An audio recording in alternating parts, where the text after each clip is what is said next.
Fix has been in Middle Tennessee.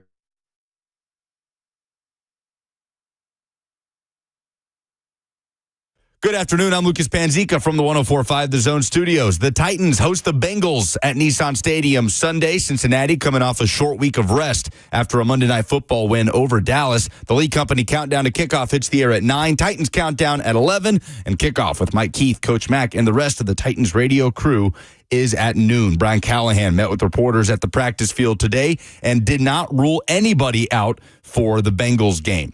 On Saturday, college hoops, number 1 Tennessee visits Illinois.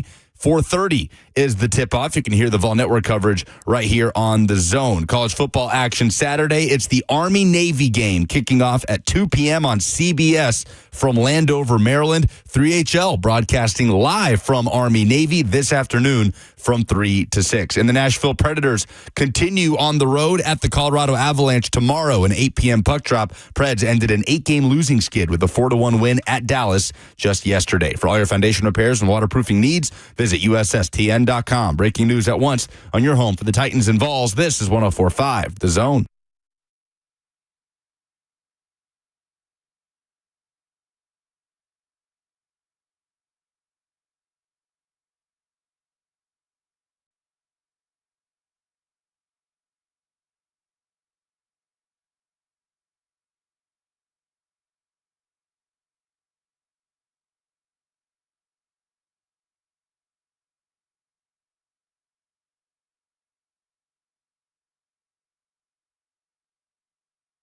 Cover 2 with Brad Hopkins and Zach Lyons here in studio. 104.5 The Zone, powered by All Four Seasons Garage Doors, 615-737-1045. If you want to get in on this Fan Friday and talk to me and Brad about the Cincinnati Bengals versus Tennessee Titans game, which we'll be previewing all day today. But, Brad, thanks for joining us in the studio here. Of course, anytime. Is that what we're doing today? We're talking about the Bengals and the Titans and the preview of that? Well, a little bit of that. We'll get into some more interesting topics about this Tennessee Titans team because we kind of want to maybe push that towards the end. Right. Because, I mean, I have a hard time finding this team being competitive against the Bengals, I guess. Maybe competitive is the wrong word, but it feels like a blowout's on the horizon. We'll see actually how that goes. But I really want to start off Skyline chili. Do you know what Skyline is? Cincinnati? Oh, yeah. Terrible. It's not even chili. It's like some kind of almost sweet syrup or something. It's the most disgusting thing. Like if your state's cuisine, I guess, meal that you're known for is Skyline chili and Cincinnati chili. That's terrible. I have to get that out because to me, it's more of a watery, oily sludge that's just slathered over a mound of limp spaghetti. And do you even know they don't even brown the beef before they put it in the chili? They just boil it. Right. You know what's funny is I had my first Skyline chili when we went to the Super Bowl in Atlanta. Yeah. Because the Skyline Chili is obviously a big franchise down there in Atlanta, and Bruce Matthews' father went to Georgia Tech. So it was like making sure that we went to Skyline Chili because he was talking about the Skyline Chili, right? Yeah. I had it, and I was like, what the is this? It's terrible. Yeah, it's not even really chili because chili has a thickness to it, right? Right. Got the kidney beans, got the beef, got the flavoring. They got, what, put cinnamon in it or something like that? Oh, man. So they put cinnamon, allspice, chocolate, and nutmeg and ground cloves. Chocolate. So that's too much. That's too much. And I am a multi-time now first place chili cook-off winner. So shut your mouth. See, I know how to cook all this chili just so you could brag about the chili. This is slipping a little humble brag there. And to me, if the limp noodles and the oily, sludgy, boiled beef sauce didn't make you want to vomit. Then they're going to top it with an avalanche of that pale, sweaty, shredded cheese that doesn't even melt. For whatever reason, it never melts. And it's just like the stubborn yellow crown on top of this heaving pile of mess. And then they just take, I guess for every plate of Skyline chili, because you can get it several ways, but for every plate of Skyline chili and you want onions on it, they're going to dice up 3 onions that are just raw, just throw it all heaping. All 3 of them. All of it.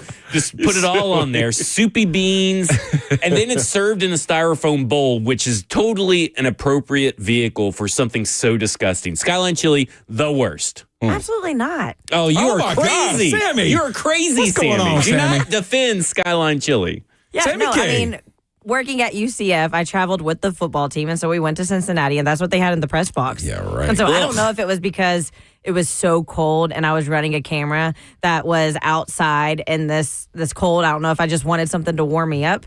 But I'm not going to lie. I was like, I think I went back for like 3 helpings. Yeah, because out of necessity, because that's the only thing they fed you, Sammy. I mean, you were starving and you were cold, so you me put something in here in my gut. We got of course, the F&M Bank chat on Twitch, Twitter, YouTube, Facebook Live, wherever you get your Zone TV, and we got Stoney Keeley, his weighing in. It's like someone put cinnamon in dog food. It looks like dog food. J. Rob's Burner says, "I'm from Ohio. It's trash.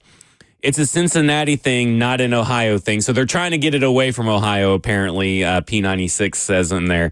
So, like, I'm sorry. It's bad. Like, yeah, really, I'm not sorry. Yeah, but it's terrible. Like, Nashville is known for hot chicken. Mm-hmm. Then there's a couple, Memphis is known for barbecue, obviously. Kansas City known for barbecue and steak and all this stuff. This is what you chose to represent your city, to represent your state, is Skyline Cincinnati-style chili. Yeah, that's terrible. We don't need many styles of chili. You need it with beans or with beans and beef. That's what you need. All right, time out. Before we put this to bed and get to talking about some sports here, you make yourself out to be a chili aficionado. Yeah. What's in your chili? Okay, so I do a couple different things, but many different kinds of beans. And then I will brown my ground beef, my ground sirloin typically, to get that fat flavor in there. And then I will also brown and dice up some steak and also put that in there. So I'm that kind of, like, I do 2 different kinds of style of beef, about 4 or 5 different styles of beef. And there's some secret stuff in there I'm not really ready to let out in the world that I put in, but, like, it's pretty damn good. Okay. All right. Yeah. Yeah, I mean, that's just how I feel. But let's go to your phone, 615-737-1045. And I will say, yes, white chicken chili does slap. Someone did bring up white chicken chili. So I got that is good. That is a good alternative to normal chili. Let's go to Ryan in Lebanon, who wants to talk about, wants to ask you, Brad, about Tennessee versus Ohio State. Ryan, you're on with Brad and Zach. Ohio State. Hey, guys. How's it going? What's going on? Hey, so I want to talk about the game next Saturday. I heard a national media come out and say, Tennessee doesn't play on turf, and it's going to be nighttime, and it's going to be cold, and I just think they're going to slip and fall everywhere, and it's not going to look good for Tennessee. Now, I'm thinking they just went to Vanderbilt and kicked butt in the cold. So I just want to get your thought on that. I know you played. Do you see that being a problem for the Tennessee Volunteers? And I'll hang up and listen. You guys have a good rest of the day. You too, Ryan. Thanks, Ryan, for the call. It's a mindset. Yeah. Now, I will say that that's one of the things that people hold against the SEC, especially when playing against Big Ten teams, is because why? We played north of the Mason-Dixon line in some cold weather. Yeah. That's not the case down here in Alabama, Georgia, Florida. You got some nice temperatures to deal with, right? Even Tennessee has its ups and downs as far as one minute is 60, 1 minute is 40. You don't know what's going on. But when you're up in near Chicago, when you're up in Milwaukee, when you're up in Wisconsin, when you're up in Minnesota, those kind of states, man. Minnesota obviously is an indoor place, but still, you're talking about outside temperatures of the 20s and 30s. There might be some snow on the ground, So as long as the guys can get their minds right. Now, I will say that's more of a lineman's game, when it's cold like that, because you're not throwing the bean around. You're not looking for some explosive plays through the air because it seems like that ball's heavier when it's colder outside, right? And guys don't want to throw it and catch it, especially when you got no fat on your bones like these skill position players, receivers, quarterbacks, and whatnot. But for the big dudes in the middle, they just want to be able to run that dang football. Yeah. So it always comes down to when you're talking about cold weather games, when you're talking about playing outside in weather that might not be as advantageous, let's put it that way, right, to get the muscles going. That's when you got to be able to run the football, and the team that does that the best is usually the team that actually wins. Yeah, I mean, like right now, it's currently 40-something degrees in Knoxville. Yeah. And it gets cold in Knoxville because it's, more towards the mountains and all that kind of stuff. I mean, they're just smack dab in there. But there is something different about the cold up north, and people don't really understand that unless they actually This ain't cold down here, man. Yeah. This ain't cold down here. Yeah. You talk about, every now and then when there's a dusting of snow and how the temperatures drop. Imagine that starting in November all the way till March. And that's really, what you have to deal with. To me, a game like this still favors Tennessee because they run the football. They have Dylan Sampson. They have these guys that are good at run blocking. So everything you said still favors, Tennessee. And have a stout defense. Go ahead, Sammy. I was just going to say, and it actually is supposed to be 10 degrees colder in Knoxville than in Columbus that And you know why that will help, Sammy? Because I remember when we would play, moving down, like to say Houston and we were going to play a team that was in a cold weather state, right? We would practice outside to get ourselves acclimated with that type of temperature. Get used to hitting and bumping into each other when your fingers are going to hurt, when you really don't want to do it. So then that way you develop a mindset that when I go into this atmosphere up north to where it's cold, I'm kind of used to it. Yeah. It'll be interesting. I don't know if this go around that will factor in as much. Because basically it's almost a home field advantage for the Tennessee, because all these Tennessee fans figured out the Ohio State alumni code to buy tickets, and they're going to infiltrate. So they allotted 3,500 tickets, if I'm not mistaken. It's 3,500 for University of Tennessee. Well, that's not going to be the case because they're going to invade there. And I would say that's going to be maybe not 50-50, but it's going to be pretty close. There's going to be a lot of orange up there. You know what's funny is Ryan Day has a similar situation going on like Mike Tomlin. Yeah. And what I mean by that is Mike Tomlin can win 10 games, have winning seasons, but he just hasn't brought home the hardware that for all the hard work that he and his staff have put in, right? Ryan Day can't beat Michigan. Yep. He can't beat the big ones to continually and repetitively win the Big Ten and then be the Big Ten's moniker of this is how you do it. You know what I mean? So that's what kind of puts question marks in people's minds about being able to host against a team that has an explosive offense, that has a really super good defense. And they're really already talking trash about him because he just got blown out not that long ago. Yeah. So in other words, every year Ohio State Buckeye fans expect to play in Indianapolis. And it just don't happen all the time with this team that's as loaded and has the resources that they have, right? Now, I'm going to brag a little bit. Yeah. Okay? Okay. Back in my Illinois days, ILL, for all those out there, never lost to Ohio State. Not one stinking time. Now, the caveat is I never beat Michigan either, though. Yeah. Tied them my senior year, but we went into the horseshoe. We went up to the Buckeye Stadium, and we laid the smack down. I'm talking about some bow, Yeah. put it on them. And that was the way we felt. Our mentality was that we were never going to lose to the Buckeyes. Now, both those programs are maybe in a different trajectory right now. As a matter of fact, I got a call from one of the guys that works at the News Gazette that covers the Illini, and he asked me to use one word that describes Brett Bielema's program at Illinois. And I said, respectable. And I said respectable because they're getting ready to play South Carolina in the Citrus Bowl, right? Right. When we played in the Citrus Bowl when I was at Illinois, that was a game, I think we played, might have been Florida or something like that. But it was respectable because we beat some good teams, didn't beat the upper echelon teams, but we're still considered one of the better teams, which is where Illinois' program is right now. Just real quick, it's kind of funny that the Big Ten champion this year came from the Pac-12. Just want to throw that out there. Big Ten, mainstay should be a little, embarrassed by that. When we come back, we'll talk about the Tennessee Titans, where they're at, where their future may be headed. This is Cover 2 with Brad Hopkins and Zach Lyons here on 104.5 The Zone. I love living in Middle Tennessee. We've got great restaurants, entertainment, sports, and one of the nation's top Ford dealers right here in our backyard. Two Rivers Ford. Remember that name.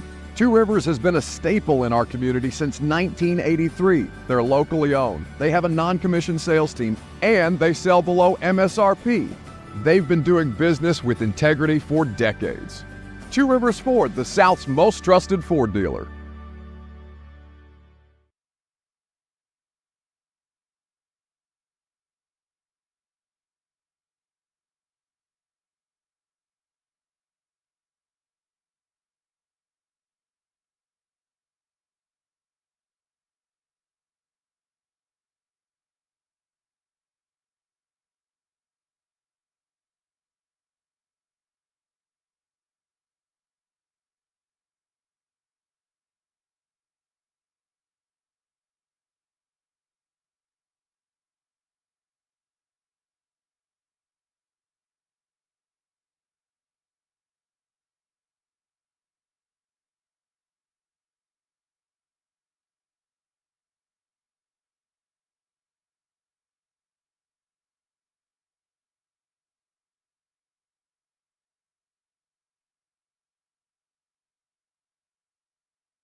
Cover 2 here on 104.5 The Zone. It's me, Zach Lyons, and I'm joined by Brad Hopkins today. Blaine is out. And Brad, we've been kind of talking this week about culture. We've been talking about faith, foundation, all this kind of stuff that seems like these are these intangible things. And for fans to really grab onto, because what you're really asking fans is to trust the process, right? And nowadays, with a lack of patience and across the entire generations of people now with TikTok and social media, now I am sounding like old man screaming at clouds. And, I was one of the first people to use Facebook. So, I guess we're the reason for it. But, nobody has patience anymore. Cincinnati Bengals coming in town, and you get all these great pieces about Brian Callahan's relationship with Zach Taylor, the culture they built there, the patience ownership showed him there. And then you get pieces from Gentry Estes here, at the Tennesseans, open letter to Amy Adams Strunk. And it didn't really pop into my head till after the show to kind of Google how many people have written an open letter to some of the bad owners in the NFL. I'm not calling Amy a bad owner, but, surely someone had written an open letter to Jimmy Haslam or Dave Tepper. Right. Nothing. No newspaper site or anything like that. I mean, you get Reddit posts and fan posts. And it's like everybody pines for the past in this fan base is kind of the conclusion I came to. It's like, okay, well, we fired Mike Vrabel and everybody was kind of, on board with firing Mike Vrabel. But man, sure wish Mike Vrabel was here right now in the middle of a losing season. Nobody's given Brian Callahan a true chance to build something, because that's what they said, right? From day one, they're building something from the foundation. And I think right now it's hard to sell that in a 3-10 season. But from everything the players say, not even in front of a camera, just off to the side, the foundation is coming. The foundation is being built. Now, is that going to lead to wins next year or wins in 3 years? We don't know. But, I mean, right now it's trending in the right direction. What are your thoughts on how this team is being perceived in the media and how ownership is kind of under a microscope right now? There's one thing that players can control versus not control, and that's your attitude and effort. That's two things. But what you cannot control are wins and losses. There are too many moving parts. Yeah. When you've got a defense that plays lights out and an offense that can't score points, guess what? You don't win. When you got a defense that's as porous as a sieve but has an offense that has to play basketball scores to win a game, you might not win a game. But what you can control is the culture in the building, how the guys perform for one another, not for you, the fan. Sorry, it's not about you. You listen to the military, and one of their motivations is for what? The guy to the left and the guy to the right, making sure they all get home safe. And for guys that play the game, it's for the guys that are in the trenches with them. Not literally. You don't have to be on the line of scrimmage to see what I'm talking about. Right. You can be a receiver, you can be a DB, safety, whatever. But the point is, when you come in, what's your motivation for playing? Is it for the guy next to you, or is it for the paycheck? And you can tell those guys that are actually backing up to the pay window with a ski mask on. They stand out very, very loudly, so to speak. So the one thing that I would look at is, how are the guys playing? Are they playing like, there could be a tomorrow? Like, hey, we were this close. Or are they, just basically punching the clock and checking in and checking out right when the bell rings? They're not giving that extra, because that is the difference between teams in the National Football League. Everybody was an All-American in college. Everybody has great players. That's just the way it is. That's why only 2% of collegiate athletes actually make it to this level, right? Because it's full and chock full of nice, great players. Now, the number of great players that you have on teams varies, right? And that does determine depth and all that other stuff. But the culture in the building is what wins games. And if those guys don't look around in that locker room and see their ability to, at some point in time, turn things around, then you can see that there's a problem. And now sometimes it does come from the head up, from the head down. Basically, the head coach, the leadership group within the team, offensively and defensively, and them being on the same page. I was listening to Mike Tomlin. I hate referencing Mike Tomlin twice, but here we go, right? He was on Pat McAfee, and they were talking about his communication with those guys that have the pulse of the team, the players themselves. When they understand why they're doing things as far as preparation, the time and commitment that they spend to certain areas, that's buy-in. You see what I'm saying? Now, the foundation, sure, has been set here. There have been some problems. Yeah, and those problems really are severely magnified in affecting how players do their job. You know what I mean? If you have an offensive line that is not structured like it should be to give a young quarterback the time in the pocket and the ability to develop without being under duress, that's a problem. You see? So once they figure out a few of these issues that have plagued them all year, now you're talking about the ability for a team to buy into itself, win some ball games, maybe the ones that they shouldn't, and always win the ones that you should, and give themselves a chance. But that's the difference. It's all between the ears. Yeah, I'm going to bring it up again. I brought it up yesterday. I've never brought up anything that Aaron Rodgers has said in a positive way, but he said something in a recent interview talking about the curse around New York Jets and everything. But he said, whatever the case, this team, this organization is going to figure out how to get over the hump at some point. The culture is built by the players. There's a framework set down by the organization, by the upper-ups, by the staff. But in the end, it's the players that make it come to life. And I thought that was a good way to emphasize that it's not just Brian Callahan. Brian Callahan is empowering. We heard all summer, right, that he's empowering his players to be themselves. He's empowering his players to be leaders, for people to step up. It's an open environment. That's what you want. Because I remember when Mike Vrabel first got here, there was talks about leadership. Who are your leaders? And he says, I'm the leader, and we'll see what happens with the players. But I am the leader. And not to say that there's many different ways to build a culture, obviously, but it is interesting, that dynamic between the differences between them. And when you really look at what cost this team games, it was a lack of talent, versus the Lions. It's a powerhouse. The Lions have embarrassed like numerous teams this year. The Bills are a powerhouse compared to you. They have embarrassed teams all year long too. So it's not really those games I'm really too focused on. It was these games at the beginning of the year, the game against the Jaguars. It's not effort. It's not being able, to me, it's not effort. It's not a giving up on the team issue. It's been one or two plays where they haven't been executed properly. That's kind of how I view it, is like, it's not really a coaching issue per se. Coaching would be way down the list. Establishing a culture would be way down the list right now of things to blame. I would agree with that. Let's look at the Bengals' last win against the Cowboys. Yeah. Shouldn't have happened.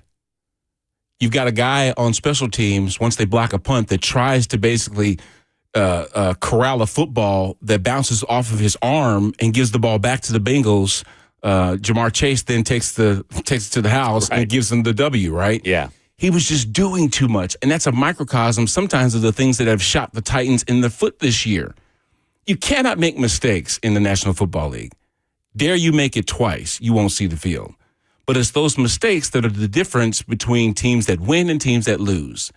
Look at the number of penalties that the Titans have dealt with, okay? Some of it is before the snap even happens. You can't have those situations. The good teams don't make those type of mistakes, and if you do, the good teams can overcome it. Because look at Baltimore. Right. Baltimore makes a ton of mistakes. They got a ton of penalties, right? Yep. But they got a guy that's vying for the MVP situation here, and there might be a team to deal with as far as the AFC side is considered. But they make as many mistakes as the Titans make. But what makes them a better team than us? It's their belief in what they're doing. Right. Okay? It's not like they have a fan base that's sitting and saying, oh, you guys suck. You know what I mean? Which is obviously the case that keeps getting echoed here. But then the Titans, they double down on that and giving the fans the reason to have that kind of sentiment, right? But it's just one of those things where you just cannot make mistakes in the National Football League. Look at Green Bay. So Green Bay, you talk about pre-snap penalties that the Titans have to go through and have to try to overcome, and they're not able to. Green Bay is tied with them in the top three, same amount of pre-snap penalties per game, both with Green Bay and with the Tennessee Titans. Yeah. And the difference is quarterback, talent, and all that kind of stuff. But, they are able to overcome those mistakes, right? And this team is so young. This is an established, head coach in the league in Matt LaFleur. You have a guy in Jordan Love that has been around your culture for a long time now. And then you look over here, it's just like there's so much newness, and they've been establishing all this stuff. And I think as a fan base, haven't given them that benefit of the doubt, that patience, And listen, it's a results-oriented business. I mean, I said after the game on Sunday that it's a bad loss in front of that crowd. You don't think it's kind of itching back here in the back of Amy Adams' drunk mind that, oh, maybe this isn't the right crew to take us to the next level. But at the end of the day, you still have to have patience. And if you get caught in that cycle of just firing, then you may never get out of it. You could turn into a Detroit Lions situation where it takes decades before you can get out of it. Think of the Cleveland Browns and all the people that wore paper bags over their heads for a decade or so. Like, at some point, you have to have a chance to let the plan, this is the decision she made, you have to let that plan play out because you had faith in them at one point. You don't need to let, unless something really drastic happens, but you don't need to let, outside noise affect the inside. And you know what helps that are players that have been on the team to weather those storms. Mm-hmm. But that's not the environment that we're in right now. You know what I'm talking about?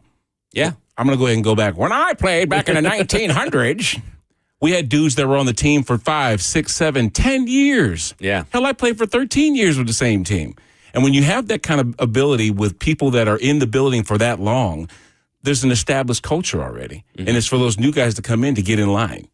But when you have guys coming and going like a turnstile, it's almost like, you know what? You can't expect a dude that's been in the building for 30 days to all of a sudden be the leader. Right. Very rarely does that happen unless you're like a DeAndre Hopkins. Look at what D-Hop has done already going to Kansas City, almost becoming the savior of sorts when they lose all these skilled players, right? All of a sudden, he's Patrick Mahomes' almost favorite target over Travis Kelce. But that's the kind of guy he was here. Yeah. You see what I'm saying? So, but the difference is when you have a team, in my opinion, that just does, when you have a Dan Campbell, a guy that has set the foundation from teams that stunk. Remember, he had like 1 and 2 win teams, and he sat at the podium crying because he was emotionally invested because he understood exactly what it was like to be in that situation as a player, having been on a Lions team that never won a game in a season, right? Right. To be able to then tell these guys, and you can't fool a dude that's put his hand in the dirt because he already knows what it takes, and he knows what kind of effort you are or are not giving. So when you've got a Mike Vrabel, I'm not saying that Mike Vrabel would solve the issues that are going on now because Mike Vrabel never blocked anybody. Shoot, I was locking his butt out when we were playing, the Patriots when he was there. Right. Ask him. So the difference is when you've got a guy that understands exactly what it takes, to go to create a winning team and a winning environment, those are the teams that rise faster than those that don't. And you're right, it is about setting a foundation. It is about getting some dudes to buy in. Because what happens when one shoe drops, bad teams are always waiting for the other one to drop. The minute you throw a pick, you do something, that causes a drive to stall out, you're just thinking in the back of your mind, crap. Versus, I'll get him next time. It's okay. This stuff happens. That's why the game of football is about ebbs and flows, right? Like the stock market. Well, it's like we were talking off air. We were talking about, the buy-in, right? The buy-in and belief in each other. It's like with Baker Mayfield, he's always in the game. Like when he's in the game, your team's in the game, if that makes sense. I just repeated myself, Absolutely. But like you have a chance to win when Baker Mayfield is with Mike Evans, Chris Godwin, those guys. That Tampa Bay team has a chance to win a close game, and it feels like this team just hasn't been able to reach that level yet. And I think they're the third youngest team in the NFL, so they're super young. Yeah, man. A lot of turnover, all new coaches, all new players and new systems and with new coaches. I mean, Tyler Boyd and Cheetah are the only people that have ever crossed paths in a Cincinnati system. And I believe it would have been Jamal Adams and Quandre Diggs are the only time that they've ever had been around Steven Jackson and Denard Wilson. Like, it's a whole new team. And this is a whole new situation that we're not used to because everybody still remembers, well, just a couple of years ago, we were throwing 3 interceptions against the Cincinnati Bengals and, as number 1 seed of the AFC champion. What happened to that team? Well, that team just aged out. Yeah. And essentially that's what happened. You had, not only did they age out, they also had 3 bad draft classes in a row where you don't even get anything out of those draft classes for Roger McCreary, and that's it. And then you get MPF, who's a starter, and he has no dog in him. Like it's a formula for disaster that leads you to here. So you have to kind of blow up the old house to build a new house. You have to demolish it, bring in the cranes, bring in the bulldozers and push that down.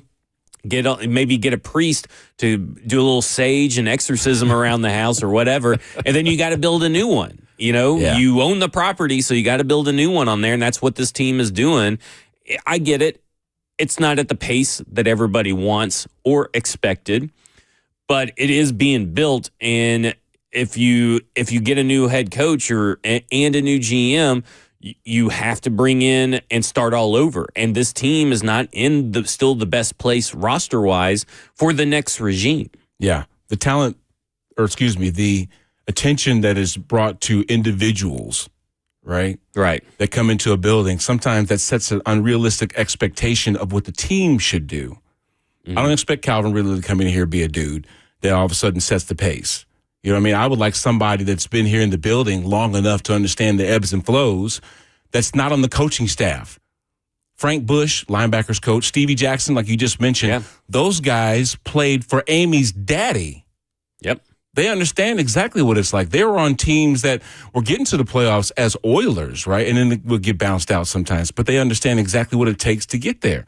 So it's good to have some pieces that do understand what it takes to actually win ball games. Hell, when we moved to Tennessee, we were winning 8 games and losing 8. 8-8, 8-8, 8-8. Until what? Until they finally opened the doors at Adelphia Coliseum. Holla out there if you know what I'm talking about. Holla out there if you know what I'm talking about. And then we go to the Super Bowl. Yep. But that was a transient team that had no resources, that would practice in the back of a mall in Bellevue and then travel to Memphis to play our home games. And then play in a crappy Vanderbilt stadium with hard rug mat turf. Yeah. Until we all of a sudden found a fan base and found an identity to where people could actually find us here and want to support the team. Now, we set a bar, but guess what? We didn't come in there with, these elaborate facilities and all the resources that, say, Jerry Jones has. We didn't have all that crap. We just had each other, man. Right. And sometimes that's what it takes. And listen, teams make bad decisions all the time, and you are supposed to, as a fan or as an observer, objectively critique bad decisions.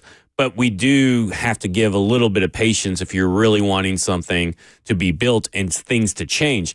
Let's go to Brent and Franklin on this Fan Friday, 615-737-1045. You want to talk Tennessee Titans. And if you believe in the culture or if you want to just throw some hate on Skyline Chili, we'll take that too. Brent and Franklin, you're on with Blaine and Zach. Okay, guys. Hey, listen, I just want to commend you and thank you for putting this sentiment out there because nobody else is really doing it. I mean, everybody else is living in this glass half empty crap. It's driving me nuts because you guys are right. You are right in exactly what you're saying. It's going to take time, and it would be nice if the organization could even hear some of the fan base, hey, we don't like to lose, but we understand it, et cetera, et cetera. So anyway, I just want to thank you. I just jumped in my car, and I heard this conversation. I just said to myself, well, thank God. I'm all in with these guys. So thank you so much. All right, thank you, Brent. Love it. Hey, I'm here to take all the compliments, just shower them on me. No, but I do think that that's the way to kind of look at it. Now, listen, it would have taken me a long time to get here this is from doing the podcast for many, many years. It took me a long time to get to this objective headspace because as a fan, it's hard. Like, I was down in the dumps after the Jacksonville game. I mean, I took that loss personally because I'm like, man, 20,000 people, 30,000 people in the stands, and you can't even score a touchdown against the worst pass defense in the league. And I had to take a step back because I'm thinking, objectively, subjectively in my heart, my initial instinct is like, man, maybe Brian Callahan isn't the guy. I'm just thinking, man, this team sucks, and then you take a step back, you take a breather, collect yourself, and then you start looking at the film, and then you're like, man, that's just player execution. Yeah. And it's just like it gets you into that weird headspace where you're like, I know that, the Adams family and Amy Adams Strunk, maybe she's not going to be as patient as, and as trusting as what she said she was going to be in January, February, when she hired both, Brian Callahan, then she talked about Rand Carthon and their teamwork and everything. And then you had Burke Nihill come on, talk about all that stuff. maybe she's not, because at the end of the day, owners are fans too. And so I can kind of understand, like, I'm not here trying to tell you how to root or how to feel about your team. I'm just trying to provide a different way of thinking. Yeah, but that's the environment we live in, Zach, man. We are an instant gratification situation. You can pick up your phone and get the answer to any question you have. Yep. You don't have to sift through a page of anything. You don't have to go find a periodical or newspaper.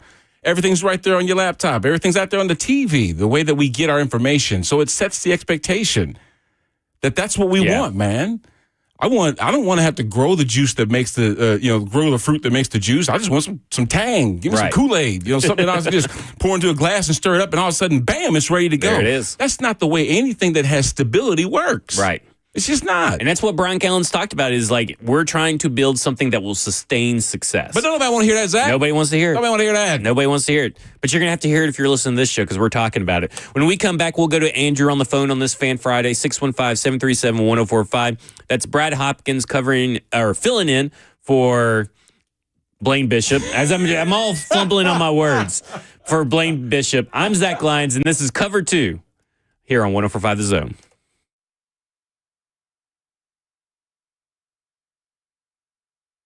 Hello, I'm Ashley Northington, Chair of Moving Forward of Middle Tennessee. The upcoming transit referendum is a game changer for our economy, business leaders, and the entire community. A robust transit system is essential for a thriving economy. With 54 miles of high-capacity transit corridors and 86 miles of new sidewalks, this plan enhances Nashville's connectivity, making it easier for everyone to get where they need to go. This isn't just about transportation, it's about economic empowerment. For business leaders, reliable transit means a more productive workforce. Shorter commutes boost productivity and job satisfaction, helping businesses attract and retain top talent. Improved transit also drives sales and supports local economies by making it easier for customers to reach businesses. The benefits extend to the entire community, connecting people to essential services, education, and recreation. This creates a more inclusive city where everyone can access the resources they need to thrive. Supporting the Choose How You Move transit referendum is an investment in our future. This is about creating a city where businesses can flourish, residents can thrive, and the community enjoys a higher quality of life. Join me in backing this transformative opportunity. Let's build a Nashville where everyone has the opportunity to succeed and to prosper. Visit the link in the caption to learn more about the referendum, how it will support our community, and how you can get involved. Thank you.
Cover 2 with Blaine Bishop and Zach Lyons here on 145 The Zone. We got Brad Hopkins filling in for Blaine here. 615-737-1045 if you want to get in on the conversation, because it's a Fan Friday. We want to hear from you. We're talking about the Tennessee Titans. We're talking about foundation. We're talking about culture, and then we're going to also talk about the Bengals. And we're going to go to Andrew, who wants to talk about the Tennessee Titans. Andrew, you're on with Brad and Zach. Hey, thanks. Can you guys hear me? Yep. Nope. All right, great. I got two things I want to say.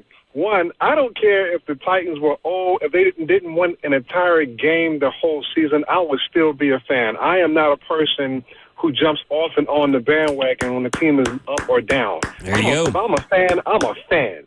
So my thing is, give the coach time to coach, give the GM time to be a GM, and let the owner be an owner. It takes time. So that's where I am with that. And I do remember, Brad, when you all were practicing over at Tennessee State University, got an opportunity to hang out, meet George, Steve, Chris, all those cats. And, you know, the only difference, I think, I'll just say, it feels like the only difference between those days and these days were I felt like in those days that you all really were part of Nashville. I really felt like even though y'all were in Memphis, once you all got here, it felt like the Tennessee Titans players or y'all were actually here. Now, I don't know if people are phoning it in, if they've got a house here or a penthouse here someplace and they live somewhere. It's hard to tell, but it's hard to really, for me personally, know if they actually live here, if they care about being here. And my question to you would be, does it make a difference that the owner does not live here? And I'll hang up and listen offline. Bud didn't live here. You know, when we moved here to Nashville, Bud didn't live here. Most of his business interests were in the city of Houston, car dealerships, ranches, all kinds of craziness. I can see where there might seem like a disconnect, especially when the guy's not boots on the ground.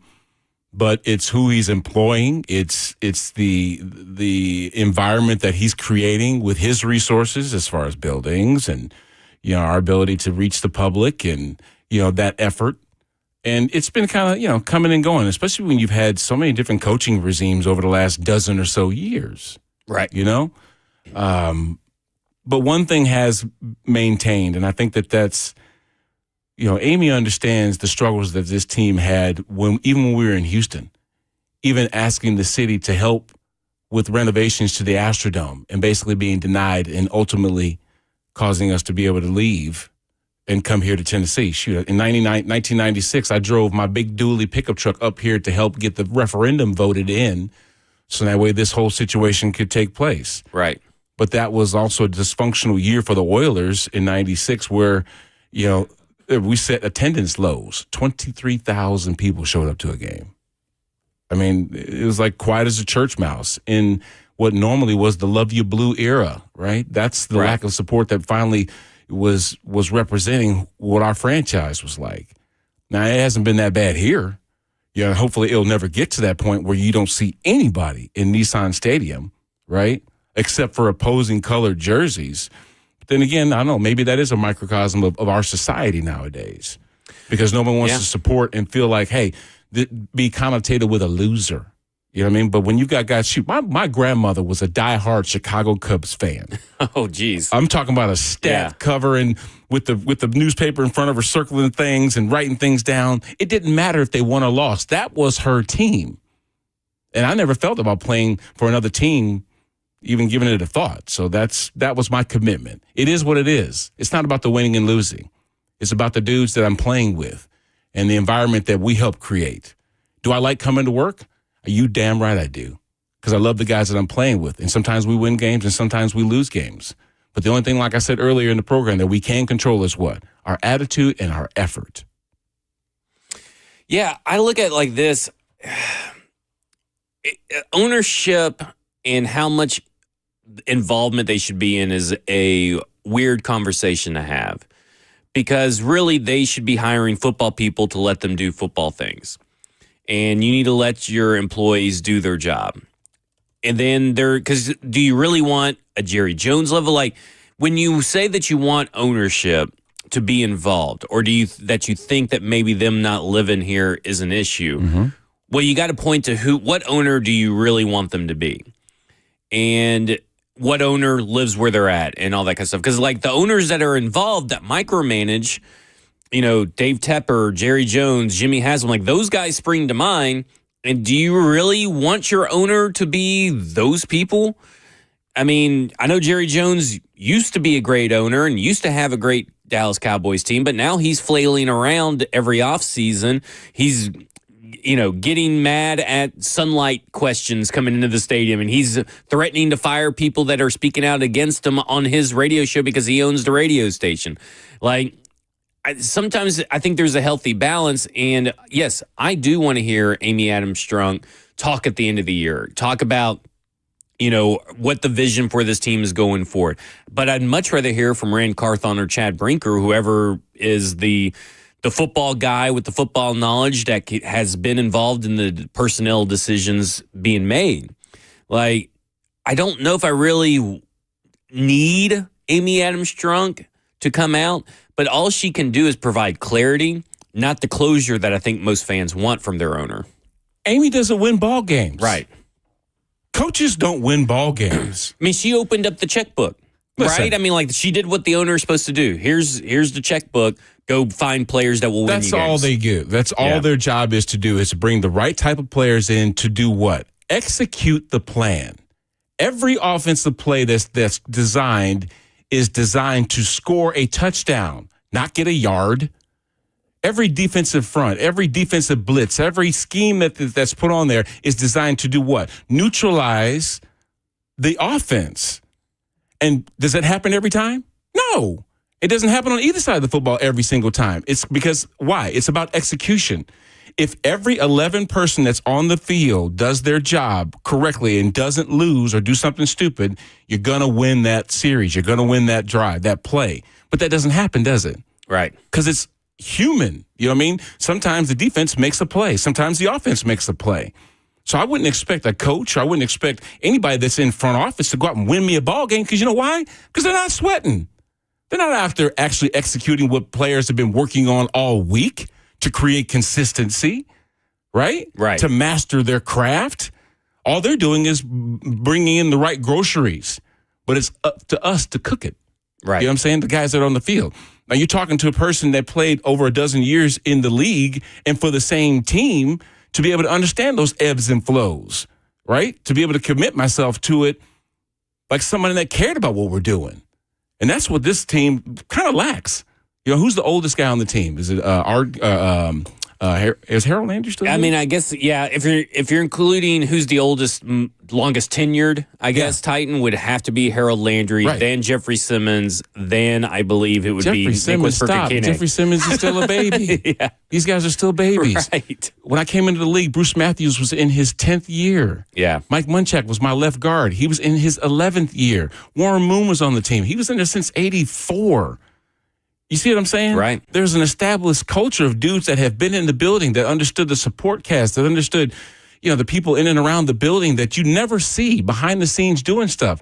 That was their motivation for coming into work every single day, man. Yeah. It's just a different environment. It's just different nowadays. It's something that they have to build towards and have to get there to do. And part of that is drafting well, but and getting those players that you drafted ingrained in the culture and get them to a second contract. Yeah, real quick, it's also about the chatter. Yeah. You know what I'm saying? Because as soon as, 1 year goes by, Kalen DeBoer takes over an Alabama program that was historic, right? Oh, with Nick Saban. Hey, right? I'm an Alabama fan, so I know where this conversation's going. Fire this guy. You know why? Right. I mean, because I'm sure some of his mail still going to Washington. Yeah. You see, he's not even really established there. Right. But that's what we want. We want that instant gratification. Because no one wants to be associated with somebody that isn't reviewed as the best. Right. Get over it. Yeah, get over it. Well, hey, when we come back, I'm going to get your thoughts on the offensive line and the progress they made. Oh, I am. I want them. I want to hear what you think about J.C. Latham and all that and everything that's gone on the last few weeks. And, is it a rookie wall? Is it a skill issue? We'll talk about all of the offensive line when we come back. This is Cover 2 with Blaine Bishop. I'm having a heck of a time with these outros. This is Cover 2 with Blaine Bishop with Zach Lyons featuring Brad Hopkins today in for Blaine on 104.5 The Zone.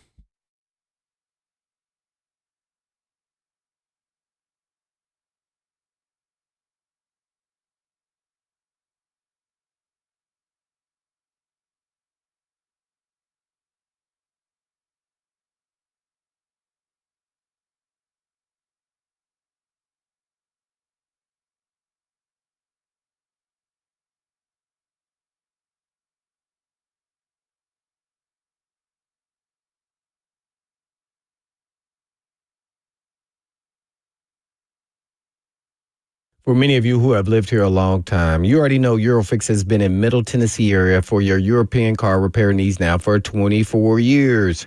And we've all gotten to watch them grow. And I don't know about you, but I love watching a hometown business take off.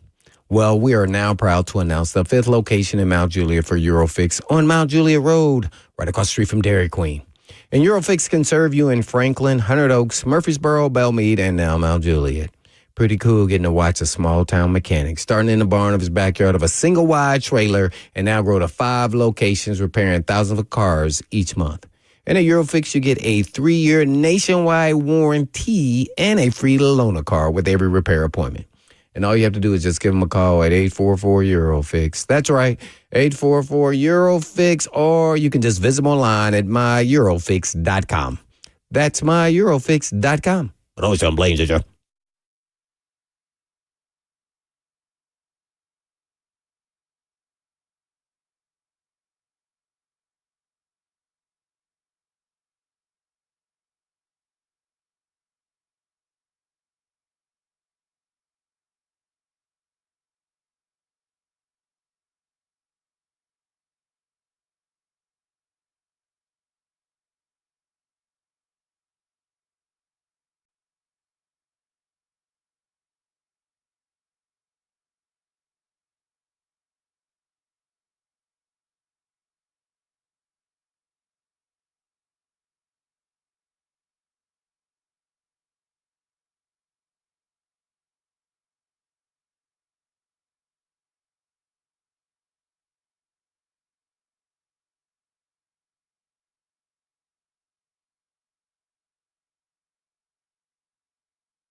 Cover 2 with Blaine Bishop and Zach Lyons here on 104.5 The Zone. Got Brad Hopkins in here for Blaine, as Blaine is out today.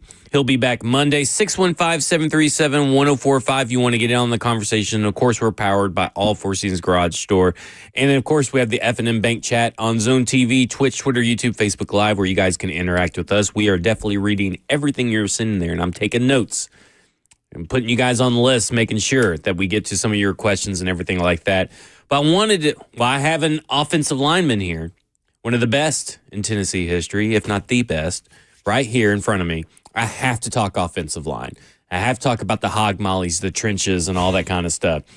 And I want to start with J.C. Latham because it's a hot topic right now.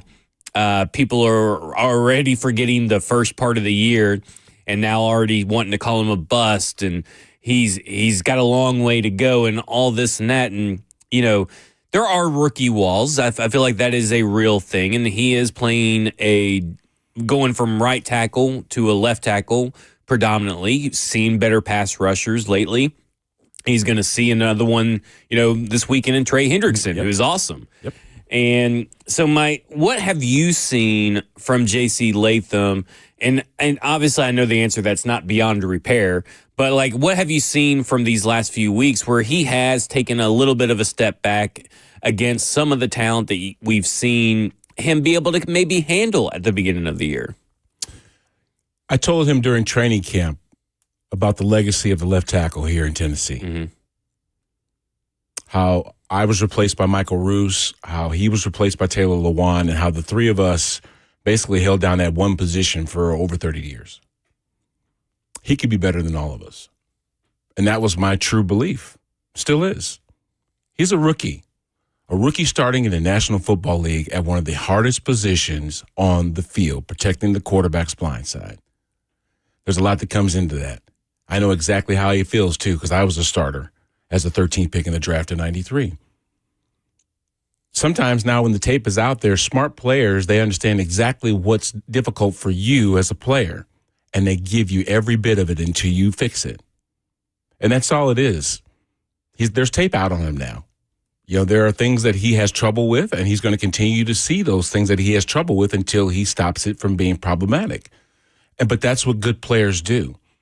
When I was speaking to him, his mouth was agape because he was a sponge, wanting to know and learn more about his craft and how he could be better. That is a huge intangible for me because you're not always going to get it right. But if you seek knowledge, if you put in the effort to improve yourself and don't make the same mistake twice, now you have the ability to grow. I love this kid. I think that he can be the tackle for the Titans for the next dozen years like we were before him, right? Sometimes the market, it has a say in that, you know? And I would hope that when you have good players like a J.C. Latham that you're developing, Peter Skoronski that you're developing, you keep those guys around because that's your foundation. Don't just let them go because, they are quote-unquote expensive and, the market would require more than what you're willing to commit because in the end, man, the grass ain't always greener. Sometimes there's no grass over there at all. So when I look at J.C. Latham learning a new system that has just been implemented for everybody offensively, right? And his ability to do his job consistently, I like his future. Well, look at it from, you talked about him being a sponge, him wanting to be the best at his craft and everything. And we saw that, he's out in the rain doing drills and practices. That was one of the things that everybody talked about. Like he's staying after practice hours working on his craft. Like if I could have 13 J.C. Lathams on this team right now, I feel like we'd be, 10-3 or something like that because I think the record would be flipped because he's got it. Like you see it. And, I told Blaine, I was like, I don't know, I may be drafting everybody that goes through IMG Academy from here on in. That has to be a requirement if you're a draft prospect because he learned how to be that pro there. He learned, and then he went to Alabama and learned how to be that next step, and he's going to learn here. I've seen people say that he does not have the athleticism to play left tackle, and I go back, and that was a big knock on him in the pre-draft process. So I don't know if this is now people ignoring the first few parts of the NFL season. But I even thought on tape from Alabama, he has the athleticism, and he looks to be in more shape than he was at Alabama. I don't feel like there's an athleticism problem, do you? Not at all. He's not any less athletic than Michael Roos was. Yeah. Michael Roos came in and played right tackle his rookie year, and while I played left, and when I retired, they moved him over because he was going to be my successor. We understood that. But it's not like he, runs slower or has less flexibility or those things that would label him less athletic than Michael Roos. Now, of course, Taylor was more athletic like me. I was just a fat tight end playing tackle, so, I was running routes. Yeah. I went to college, got my scholarship to Illinois as a tight end, not as a tackle. And, ate my way to the position, but it is what it is, right? There was an athletic foundation, me being a basketball player, that I used on the field, and that would label players like me just more athletic.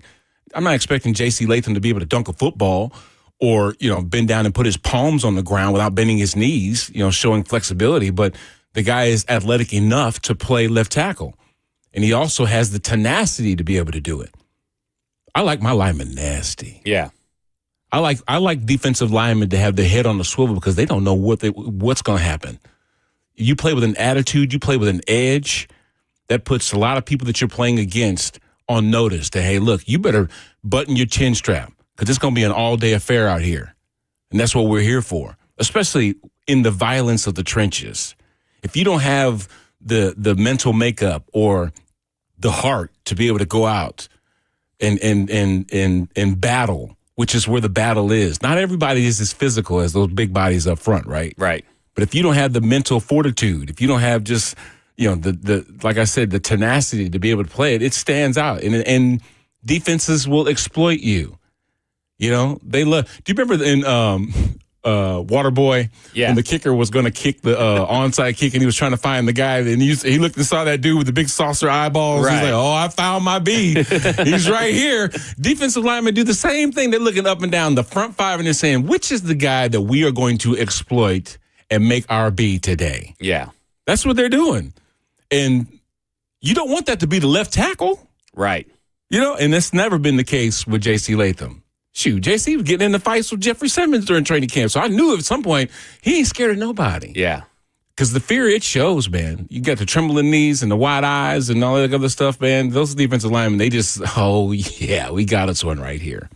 Yeah, I mean, again, I think that J.C. Latham is fine. I think he will be fine. We don't have to hit the panic button as a fan base or media group every time a player has a couple of bad games. Now, if it's a season long worth of bad games, it's a little bit different. You can look at NPF on the other side of that line. Season long of bad games. We'll talk about the continued progression of the offensive line because I do think that they provided Will Levis enough time last week to make plays, and he just didn't. But we'll talk about that next. As Cover 2, the Blaine Bishop Zach Lyons with Brad Hopkins filling in for Blaine here on 104.5 The Zone.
Cover 2 with Blaine Bishop and Zach Lyons here on 104.5 The Zone, powered by All Four Seasons Garage Doors. Got Brad Hopkins in the studio filling in for Blaine. 615-737-1045. It's a Fan Friday. We want to hear from you. Give us your Tennessee Titans, Cincinnati Bengals predictions, what you expect to happen, all that jazz. And I want to continue our discussion with the offensive line because I really thought that Peter Skoronski, since the bye, has really turned the corner and started settling in at guard. A position that, last year he has his appendix taken out, loses some weight, some strength. This year, new system. It's he's learning what it takes to be a guard. What have you seen about Peter Skoronski's growth since the bye week compared to the first 4 weeks? His confidence, to me. Also, this is his first year with a new tackle. Mm-hmm. And sometimes it takes a little bit of effort and consistency to get on the same page, and they're starting to understand each other. I think this is the best situation for both of those guys because they can continue to grow together. I keep referencing the past because that's where you learn a lot from what you've done, and you can obviously implement the mistakes or your what's the word I'm trying to find? When you can fix what your problem was before, right? That's how you learn from the things that went wrong. And to me, you learn more from a loss than you do from a win because when you win something, you just probably don't want to fix it because it's not been broken. But when you're losing, you just continually trying to figure out why it is that you're losing, right? So the more that these guys experience things like that together, the more they'll understand about each other's game. Bruce and I played alongside each other for 10 years. After a while, we stopped talking. Stopped talking in that we didn't have to communicate the things that were going on in front of us because we already understood it. There were so many situations that we already had in the back of our heads of how we were going to handle things. It was just simply a nod of the cap, so to speak. We got this. You know what I mean? Because we've seen those situations time and time and time again to be able to react and be on the same page without having to orate what we're talking about. Hey, you got that guy? You got you had to do all that stuff. You know why? Because we already knew. Right. But it takes the time to be able to create that cohesion for all the big bodies up front, but particularly for those two working together on the left side of the center. It helps them when they can be on the same page because guess what? They can pass off stunts easier. They can recognize blitzes that are coming in different directions. They understand how to protect your wingman and not leave when you don't need to or get gone when you have to. And both of those people will understand that the more and more that they see together. It's interesting because, you would think there would be a big dip from Lloyd Cushenberry to Daniel Brunskill. And Lloyd Cushenberry was starting to catch a stride in this new system, starting to gel with all the pieces around him. Then he gets injured. And here comes Daniel Brunskill, veteran that's been in the league for a while, been in a couple different systems, been able to play center, guard, tackle. He's played all three positions even before he stepped in for center this time. And I just look at that center to left side of the line. I'm thinking, man, since the bye week, those guys have really come on. It really took those 8 weeks for this team to gel. And then you got Dylan Radins, who's starting to take a step back a little bit. And he played well. He's playing maybe you would say NFL average, but at the beginning of the year, there were games where he may have even been their best lineman. Then you get to right tackle. And I have to say that when it comes to a situation like right tackle where they've completely botched that in the offseason, you got to make do with what you got at this point. But I look at NPF, and I asked Coach Mack this when we had him on the show on Tuesday, so I want to get your thoughts on it. He has a real hard time when defenders sink their hips and come around that corner, and it's just like he can't stop them. You would think that at this point in the season, he would realize that, or the coach would realize, and I would assume that Bill Callahan has, and try to fix it. But it just doesn't seem like there's really any fix on NPF's end to try to adjust for that. How does an lineman go about fixing that? Because that's pretty obvious weakness that is showing up on film, and it seems teams are routinely exploiting it by having their defenders, whether it's a cornerback or a defensive lineman or an edge rusher, sink those hips and get right around them. I'm just going to call it what it is. Okay. It's what we do. I love it. You have to be reminded of the things that work and the things that don't. Yeah. Sometimes. Okay? Okay. And that comes from coaching. Okay? Okay. If I see my lineman turning his shoulders giving a two-way go for the defender. In other words, he can go inside and outside because I'm now at a 45-degree angle versus keeping my shoulders parallel with the line of scrimmage that doesn't give the defender a two-way go on me. I need to remind you that. I need to remind you that if you're talking about a wide rusher, you don't have to jump all the way out there to get him. He's eventually got to come to you. You don't need to create this natural crevice between you and the guard to where all of a sudden you're inviting the guy to run in between this gap, right? Right. I can understand holding space for your guy to make sure that you don't get beaten stunts. But when you see that the obvious threat is coming from the outside, you need to basically adjust your stance accordingly, your drop back in pass protection accordingly. I can't watch a dude coming from great distances to dip his shoulder underneath me miss him with the punch, and then him basically end the drive by sacking Will Levis. That's frustrating. And it needs to be reminded of what you're doing in that situation that you need to fix. Right. If you keep doing the same damn thing every single time, then you know what? You just can't play. But the thing is, there are not quality linemen just sitting at home right now making pancakes. That's true. They're not. If a guy is worth the salt, guess what? He's on a roster and he's there for a reason. And the ones that are worth anything, you're going to pay for them. Okay? And they don't go anywhere. That's the plight of a lineman. Now, if you want to just pull some free agent in off the street midseason, you think he's going to come in all of a sudden and play like a starter? It don't work that way. It just doesn't work that way. Now, most of the times, you have to develop your guy and keep him on that roster. Very rarely are you going to find a free agent that has basically outpriced himself to where he's expendable and therefore not affordable for a team, and now he's got to be gone. And, unless you're like 35 years old, you know what I mean?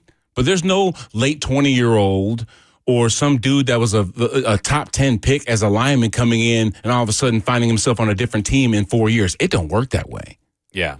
So to me, it's really about coaching. It's really about understanding exactly what we're trying to do as a unit and what our problematic areas are. If you're creating too much space between us, if you initially step out and even from a situation where you can't get leverage running and passing the football, sometimes you got to put your hand in the dirt and be less predictable versus being in a 2-point stance in every single play. It just doesn't work that way, So I don't know. There's a lot I see about, dude's game that, let's just say it, I can fix, because I watch it every single weekend. And the stuff that happens, like, some of it's concentration. Right. But then some of it is just being in the correct position. Because if I understand what my difficulty is blocking a certain person, I've already watched the tape to see what his favorite moves are and what he likes to do against good tackle, what works for him, right? So I'm just playing from the inside out.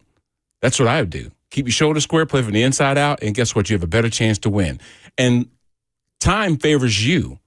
Because if it takes you 5 seconds to get to the quarterback, that ball better be gone. So you think that NPF struggles rely more on Bill Callahan than NPF? Is that what I'm hearing? I think it's part of it because you got to be able to first off identify the problematic areas in your game. Yeah. And then coach and teach your guy the right way to do things.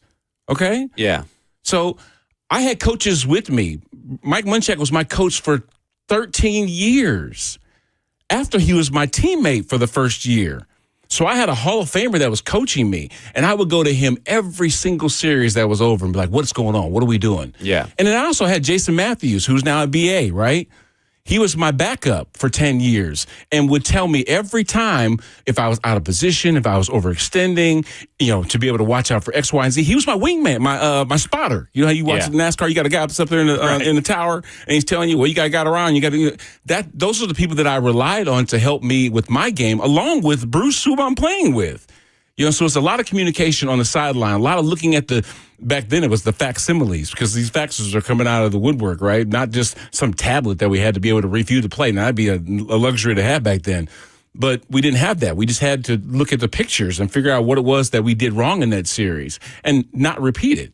You know what I mean? So at some point in time, the games are won and lost Wednesday through Saturday. Yeah. That's just the way it is, because I'm practicing the game plan, right? The plays that we're going to be running on Sundays. I watched the film to see exactly what I need to prepare myself for, and I just got to go out there on Sunday and do what I've been practicing all week to do. So Some of it is just understanding. Do you think it's just that NPF can't do what he's being taught and coached? Some of it is. I mean, because this is Bill Callahan we're talking about, and he's some of it is.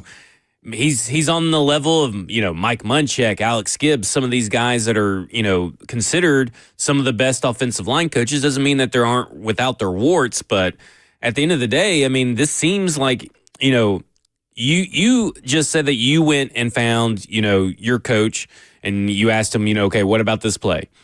Do we think NPF's doing that?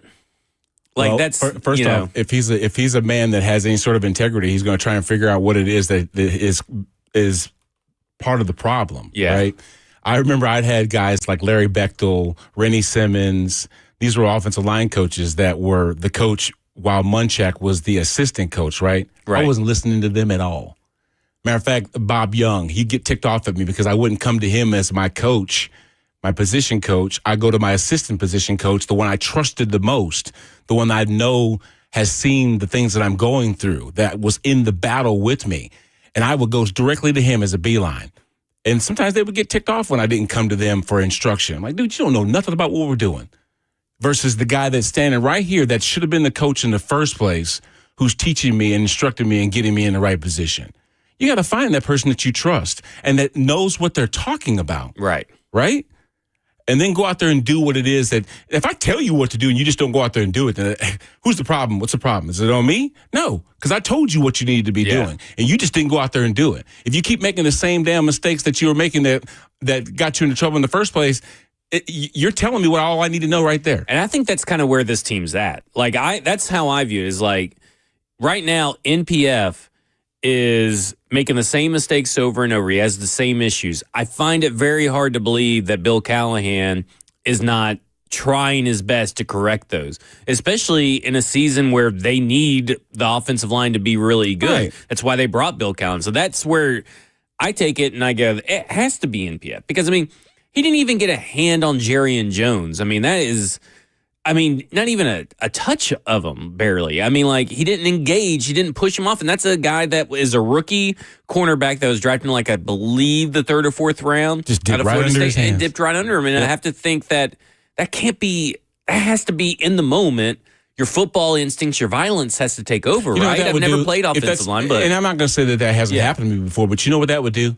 That would piss me off. That would be pretty embarrassing in film room, right? So if you guys got beat by someone that was 120 pounds. Sometimes it happens, and it's your job to tell the rest of the offensive line, man, I got blown up on this play. You guys going to wait to see this on Monday. And we'll have a laugh at it, right? Because it doesn't happen all the time. It's not supposed to anyway. But I'm going to tell you what, when you get beat like that or something like that happens to you, if you don't get your jaw set to go out there and be violent the next play to make up for what just happened to you, then you're just not worth it. You know what I mean? Because failure for us as linemen up front meant that somebody gets hit and somebody gets hurt potentially. So you got to take your job very seriously, right? If I went out there and whiffed every single time, then Steve wouldn't be able to be Air McNair. He wouldn't be able to be an MVP. You know what I mean? In one of the seasons that he was there, we wouldn't have had this success. See, we had pride in what we were doing. I'm not saying that they don't, but so much pride to where I'm not going to make this same mistake twice. And if I do make a mistake, I'm going to damn well make up for it. Right. By doing something extraordinary. If it's knocking somebody on the butt, popping somebody, just get in the fight, whatever. You know what I'm saying? Sometimes it just takes that, to get in that right space mentally. Then that way it leads you physically. Yeah, and, NPF has a couple of issues where maybe his attention is a little divided. He works for a fantasy football website, giving out advice and doing all this stuff. Doesn't sound like a guy that is solely focused right now is on getting better as an offensive lineman. I'm not saying you can't have hobbies or anything, but for a guy that it looks to have routine mistakes every week pop up on tape, it's like he's not taking the coaching, or he's getting the coaching and he just can't do it. And sometimes that's right? Sometimes a player just can't do it. Well, listen. There are millions of kids that are playing football right now that have the dream to play in the National Football League. Now, guess what? There's only so many positions that you can play, right? So that means what that means basically is that not everybody can do it. Mm-hmm. Not everybody can do it. If you're one of those guys that comes to the realization that I just can't do it, then you know what? Go sell cars. Right. Go do something else, because this just isn't for you. But if you have the ability and it just takes simple instruction or maybe time to develop, some comfortableness in what you're doing, so that way you can grow and develop, then you know what? Do that. And sometimes it does take time. It doesn't happen when we want it to sometimes, but if you have the desire and the ability to do some of the things that we're coached to do, then it will come eventually. Yeah. Okay? But if you just flat out can't do it, if you're look, there's a bunch of 5'2", 300-pound dudes that just think that they can play in the National Football League. Right. Guess what? It ain't for you, bro. It's just not for you. There are different kind of linemen that you can be. They're hooking up wires on these telephone poles and stuff, but that's a lineman.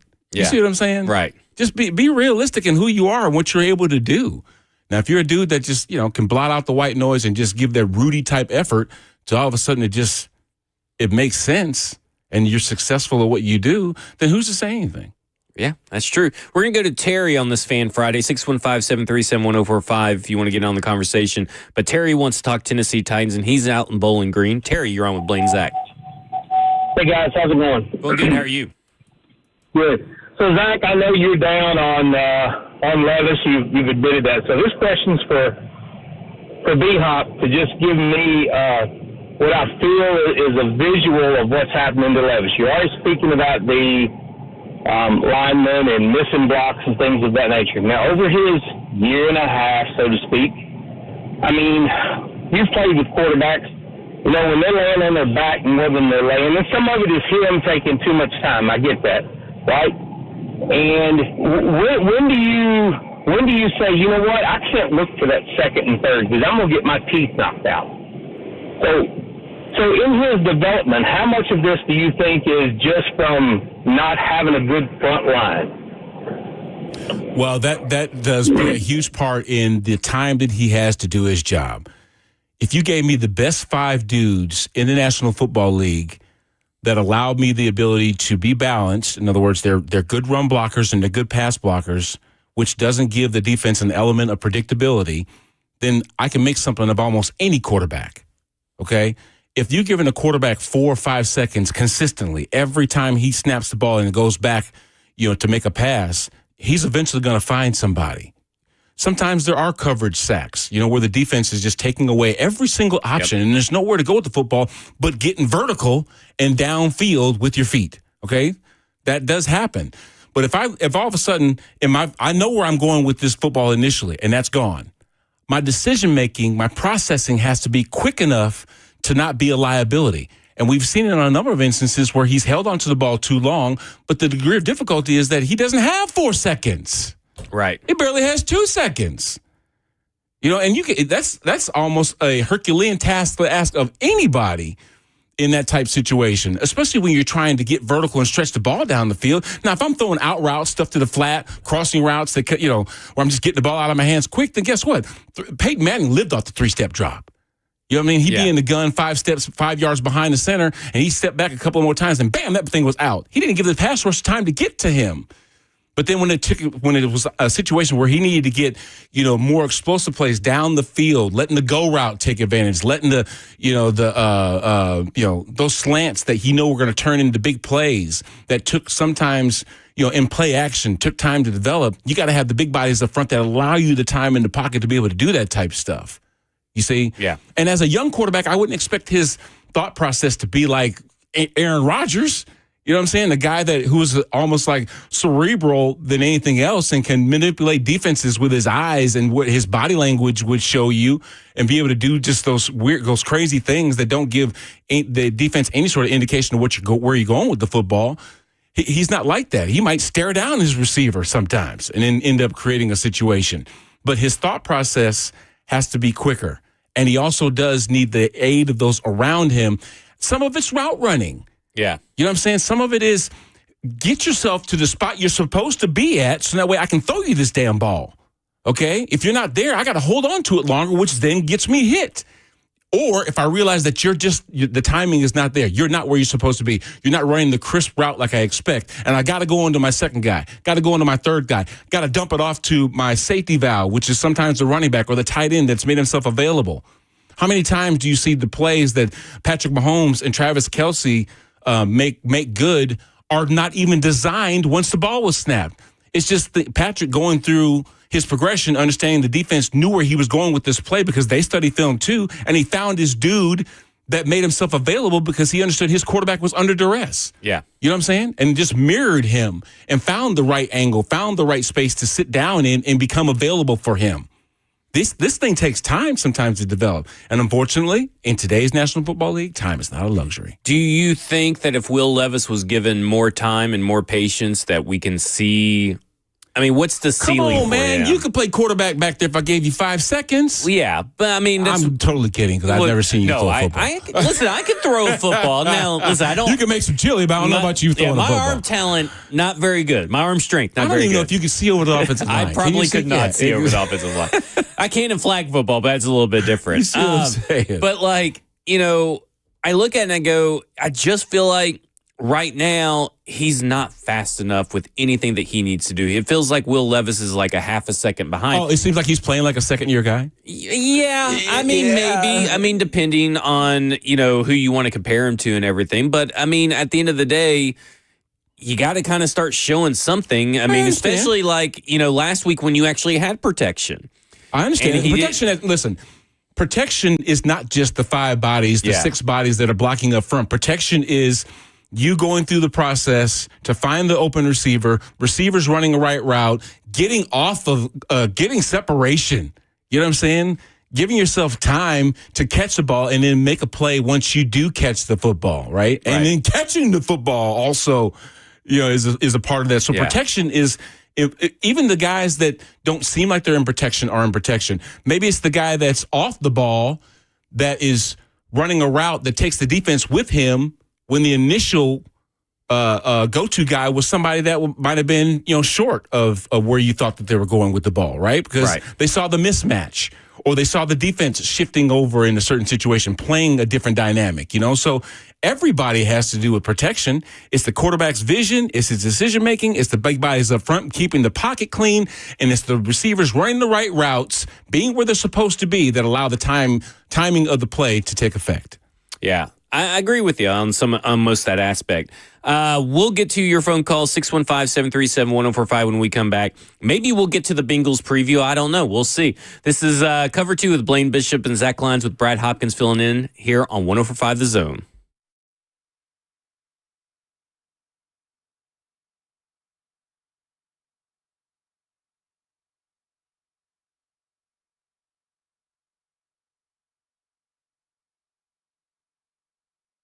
Hey, this is Blaine Bishop, and I want to know if you have heard about peptides. And peptides are shaking up the fitness world. They are naturally occurring aminos in our bodies. So as we age, they start to decline. And at some point, they may need to be supplemented. This is where our workouts can stop being productive at the gym. So maybe you feel like you've hit a wall, or perhaps you feel tired all the time. You may be struggling to stay awake in the evenings when you get home from work. Well, if you have the thought that this is just a normal part of aging, it doesn't have to be that way. Peptides are proven to increase muscle and performance, burn fat, and help with recovery between workouts and more. Peptides can even help with motivation and mental clarity. These are all safe, naturally occurring aminos, not pharmaceuticals, a natural and holistic way to get your body back to peak performance. Plus, Edge Peptide Therapy has the most comprehensive blood panel around. So when you go to Edge, you will know exactly what is going on inside of your body and what it needs to get back to peak performance. So feel better from the inside out. And all you have to do is just go to edgepeptide.com. Yes, that's edgepeptide.com. Or you can just give them a call at 615-724-1878. That's 724-1878.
Hey, it's Zach Lyons here of 104.5 The Zone, and as the resident sports analytics nerd, I know data, and the numbers tell me that the dual power of radio and digital on 104.5 has always delivered for local advertisers. Now's your chance to book your 2025 marketing campaign early with special savings and incentives. Reach out today to your local ad representative or go to 1045thezone.com/epic.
Cover 2 with Blaine Bishop and Zach Lyons here on 104.5 The Zone, powered by all Four Seasons Garage Doors. We got Brad Hopkins filling in for Blaine. 615-737-1045. Last chance to get in on Fan Friday. 3HL is going to be live up next. They'll be live from the Army-Navy game. They're down there covering that game. They got a lot of interviews they've been producing today. They're going to have all kinds of great content on 3HL coming up next. We're talking offensive line. I know we haven't really talked a lot about the Bengals game, but that's okay. I want to get your thoughts on Big Jeff's comments after the game where he was calling out the offensive line, said he was tired of seeing his quarterback on the ground. Hey, guess what? He ain't alone in that. We all do. We're all tired of it. He's been around it for 3 years. I mean, this is his third season of seeing a bad offensive line play. But what did you think as a player on the offensive side of the ball of a defensive player coming out to the media and just expressing his frustrations right after a game? Was he lying? No. And I have no problem with it. I know some people want to use that as a evidence of a fracturing locker room, but if everybody keeps painting Big Jeff as some kind of leader in this locker room and all this stuff, sometimes your leader has to call out the bad play, right? Well, the proof's in the pudding. Mm-hmm. Okay, and he sees what he's working against every single week. Right? Who practices against this offensive line more than Jeffrey Simmons? That's right. Nobody. So he knows them better than the guys that they're playing against on Sunday. He understands, and those guys up front that are during one-on-ones. When we were going out to training camp this past fall, or the beginning end of summer when it started, there's only one drill that I wanted to watch consistently. And that was one-on-ones between the offensive line and defensive line, because that's where your team is made right there. I remember at some point in time when Jeffrey was a rookie, and he was yelling out, "They can't block me! They can't block me!" You know why he had the confidence to say that? Because they couldn't. Right. If he had dudes that were popping him in the mouth, he'd keep his mouth shut, wouldn't he? He wouldn't be exclaiming how he was unblockable because there was somebody to shut him down over there. But when there's nobody to shut his mouth, then guess what? He was just free to say whatever he wanted to, because there wasn't that person that said, "Hey, you know what? You want to talk all that ish? Line up over here. I'm going to show you who can block you." But that's not the case. And it is frustrating for a guy like Jeffrey Simmons that when they can sit there and get off the field on third down, apply pressure, get sacks, do whatever that they're supposed to as a quality defense, and then to watch something stupid happen to where they're back out in the field in 3 plays, man, that's frustrating. Yeah. I can imagine. So I remember. I'll show you the story with you real quick. One time we had a 3-and-out, which was rare for us. We had a 3-and-out, and the defense was just eyeballing us as we were walking off the field. And I just happened to catch eyes with Keith Bullock. And I just unloaded because I could tell the look in their face, like, you SOBs. I started screaming, shut the fuck up, just going off. Yeah. I literally blacked out, Zach. I was so ticked off. He had to catch me from falling, right? You're right. But he understood then at that moment that guess what? We were more frustrated than he was having to go out there on the field with only 3 plays rest. We didn't want to put our defense in that situation. And I know that this offensive line doesn't want to put Jeffrey Simmons, Tavondre Sweat, Harold Arden, these guys in a situation where they're already exhausted. They've, might have done something like 7 plays, 8 plays, or a long drive, or maybe they gave up a touchdown or something, and then they're back out there. That's exhausting. Yeah. And I can see sometimes where the frustration will bubble over. Now, very rarely does it get to the point where he's having to address that to the media. But you know what? No player gets to the microphone and just starts spewing out his emotions.